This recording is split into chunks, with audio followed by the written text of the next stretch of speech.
মার্কিন প্রতিরক্ষা সদর দপ্তর পেন্টাগন ইরানে চালানো ম্যারাথন বোমা হামলা সম্পর্কে নতুন তথ্য প্রকাশ করেছে।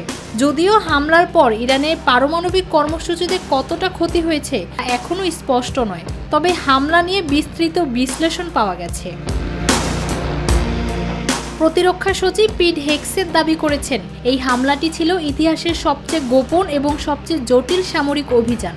এই অভিযানে ৩৭ ঘন্টা ধরে মার্কিন বিমান বাহিনী, মিসৌরি এয়ার ন্যাশনাল গার্ড এবং বিভিন্ন নারী পুরুষ সেনা সদস্যরা অংশ নেন।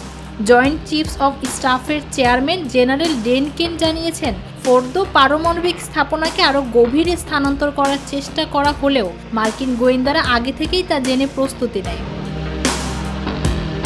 সিআইএ পরিচালক দাবি করেছেন, এই হামলায় ইরানের পারমাণবিক স্থাপনাগুলো ধ্বংস হয়েছে এবং সেগুলো পুনর্গঠন করতে কয়েক বছর সময় লাগবে।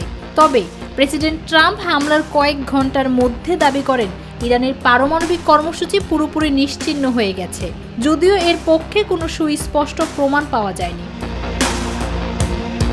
এই হামলা আন্তর্জাতিক রাজনীতি ও সামরিক কৌশলে নতুন এক অধ্যায় যোগ করেছে। তবে ইরানের পারমাণবিক কর্মসূচির ক্ষতির প্রকৃত পরিমাণ কেবল সময়ই বলে দেবে।